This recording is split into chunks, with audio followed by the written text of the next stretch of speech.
ഈ ലോക ജീവിതമാണ് ഏക ജീവിതം എന്ന നിലയിലാണ് ബുദ്ധിയില്ലാത്ത മൂഢരായ മനുഷ്യർ ജീവിക്കുന്നത്.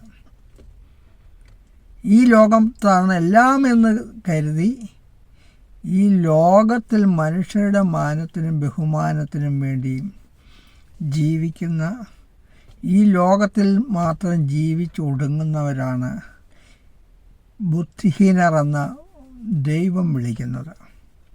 എന്നാൽ ഈ ലോക ജീവിതം എന്ന് പറയുന്ന ഒരു ട്രയൽ പീരീഡ്, ഒരു ടെസ്റ്റിംഗ് പീരീഡ് മാത്രമാണെന്നും ഈ ടെസ്റ്റിൽ പാസ്സാകുന്നവർ, ദൈവം ആഗ്രഹിക്കുന്ന ഒരു യഥാർത്ഥമായ നന്മയെ ഇഷ്ടപ്പെടുന്ന, പരീക്ഷകളിലും തങ്ങളുടെ ക്വാളിറ്റി നന്മയെ സ്നേഹിച്ചുകൊണ്ട് നന്മയുടെ പക്ഷത്ത് നിൽക്കുന്നവരെ, വിജയിക്കുന്നവരെ, ജയാളികളെ തിരഞ്ഞെടുക്കാനുള്ള ഒരു ടെസ്റ്റിംഗ് പോയിൻ്റാണിതെന്നും അങ്ങനെ ജയിക്കുന്നവർ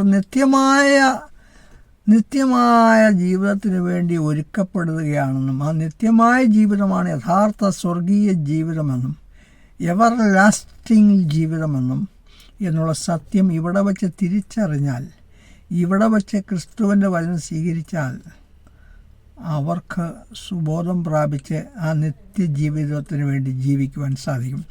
അങ്ങനെ നിത്യജീവിതത്തിന് വേണ്ടി നിങ്ങൾ ജീവിക്കുമ്പോൾ അത് ഈ ലോക ജീവിതത്തിലും ഏറ്റവും നല്ലൊരു ജീവിതം കഴിക്കുവാൻ പ്രാപ്തമാവുന്നു. അതിനുള്ള തിരിച്ചറിവ് നിങ്ങൾക്ക് ലഭിക്കുകയാണ്.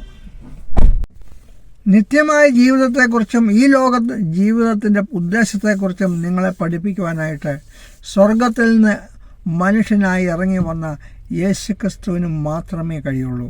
ആ ക്രിസ്തുവിൻ്റെ വചനം വായിച്ചാൽ നിങ്ങൾക്ക് നിത്യമായ ജീവിതത്തെയും സ്വർഗീയ ജീവിതത്തെയും ഈ ലോക ജീവിതത്തിൻ്റെ ഉദ്ദേശത്തെയും കുറിച്ച് മനസ്സിലാക്കുവാൻ സാധിക്കും. ഇനി ഈ ലോക ജീവിതം നിങ്ങൾ പാഴാക്കി കളഞ്ഞാൽ നിത്യമായ നരകത്തെക്കുറിച്ചും നിങ്ങൾക്ക് ഈ പുസ്തകത്തിൽ നിന്ന്, ദൈവത്തിൻ്റെ പുസ്തകത്തിൽ നിന്ന്, ബൈബിളിൽ നിന്ന് അറിയുവാൻ കഴിയും. അതറിയാതിരിക്കുന്നത്, നിങ്ങളുടെ ജീവിതത്തിൻ്റെ ഉദ്ദേശം നിങ്ങൾ അറിയാതിരിക്കുന്നത് ഏറ്റവും വലിയ മൗഢ്യമാണ്.